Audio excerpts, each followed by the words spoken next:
Okay.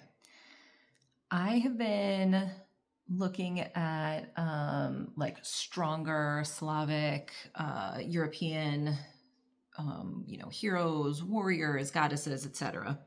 And I ran across the story of course, I'm gonna butcher the names. I don't.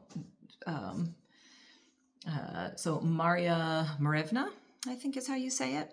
So Marya Morevna, I'm kind of going through, I'm a little bit going back and forth with ChatGPT. What are some names of women, female heroes in the past? And Marya Morevna comes up, and of course ChatGPT is like, oh, she's seen as a strength and fighting the patriarchy, etc.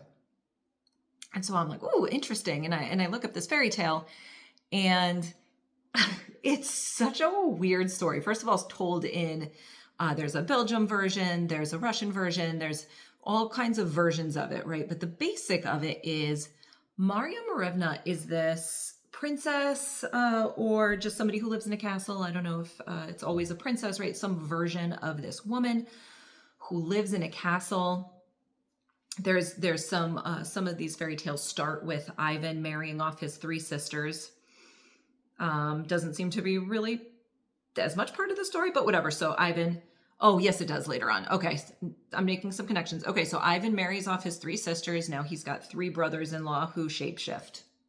That's how the story starts. And then Marya Morevna, we meet Marya Morevna, and she's living in a huge castle. She's got tons of rooms. She and Ivan fall in love. They get married. She trusts him with her whole heart. She gives him keys to the castle, right? And Ivan and Marya live very happily until Ivan is just drawn to the one room, whole castle. He's got the whole castle. There's one room, right? There's one room that he's not supposed to unlock the door. One out of all of these rooms, and he just can't get over himself. And he unlocks the door. Inside, he finds it's different in some stories. There's a dragon in some of these fairy tales, right? There's it looks like a young boy, but it's like actually a demon of some kind. There's one, I'm gonna again like butcher it, the Koche, the Deathless or something is in the story that I was reading the first, and it's locked up.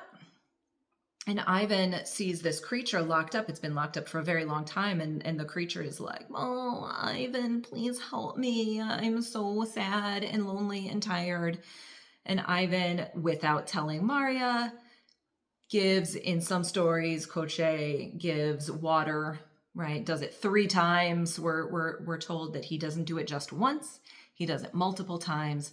And over time, whatever Ivan is doing in any one of these fairy tales gives the creature strength to break out of its cage and escape, right?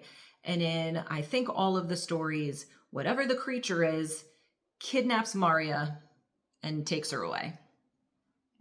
Then Ivan, of course, the story is about Ivan, who then becomes a hero and is like, I'll never rest until I go get my beloved Marya. And this is where the brothers-in-law, I forgot, right? This is where the brothers-in-law come in, where he's like, well, let me get my raven brother-in-law and my shape-shifting falcon brother-in-law. It's different in some stories, right? In one, it's like thunder and wind or something, right? But these shape-shifting brothers-in-law, of course, all come together and they do all of these. They run into the Baba Yaga and they trick the Baba Yaga or get her favor in different tales and defeat the Koche or the dragon or the whatever, and they get Marya back. And Ivan and Marya just, because Ivan has fought so long and hard for her, now they fall in love. And I was like reading the first one and I was like, wait, what the? Marya defeated and imprisoned Koche the Deathless. She imprisoned a dragon. She imprisoned some evil spirit and has it in her home, like keeping the world safe.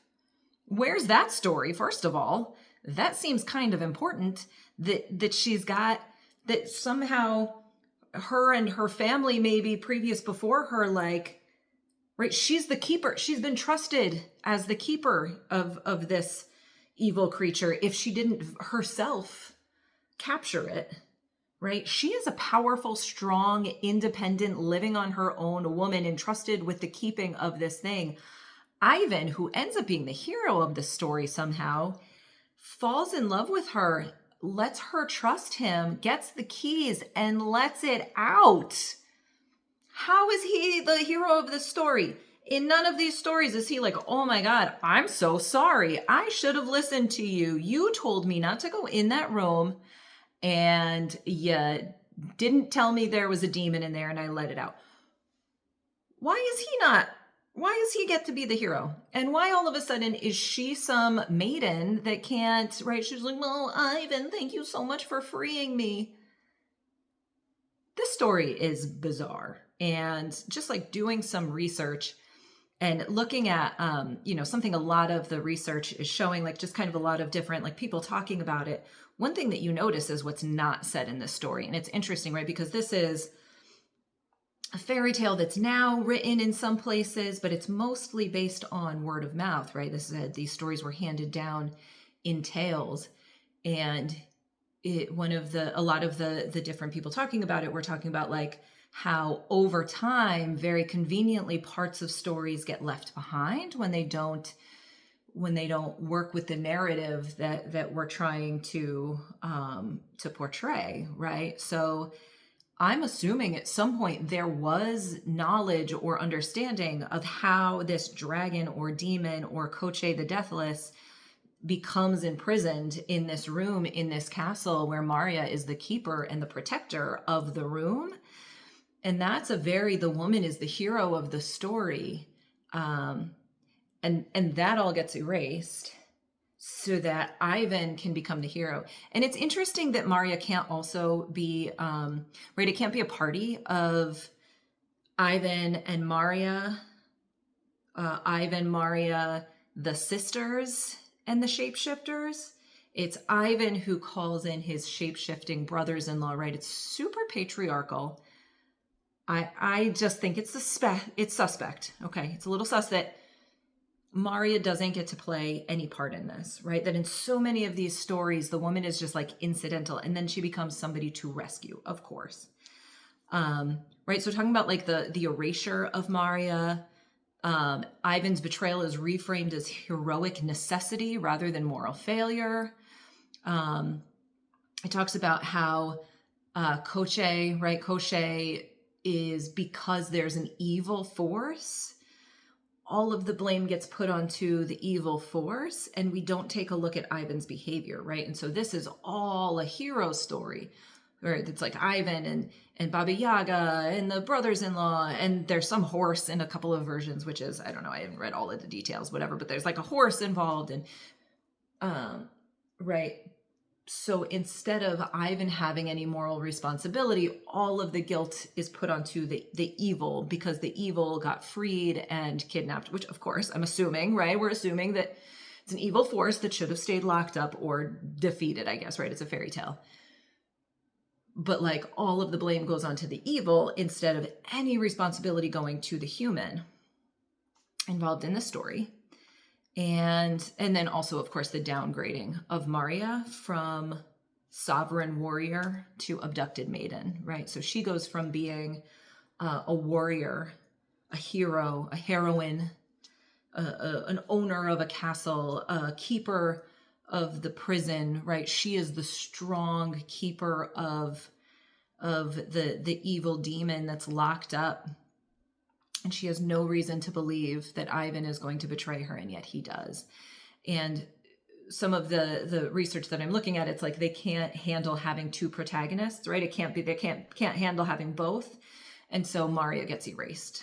She gets erased, and she turns into an abducted maiden who is helpless and powerless and needs to be rescued, so that Ivan can come in and do the rescuing. And she becomes she becomes a prize. Instead of somebody who was doing just fine on her own, right? Instead of Ivan righting his wrongs, he is now a hero who saves the maiden. Very interesting. Anyway, looking at like some of this like Slavic folklore and fairy tales, this one just rubbed me such the wrong way, right? Like at what point did Marya get downgraded? That is bullshit. And I think we should really lift Marya up. We should really celebrate her.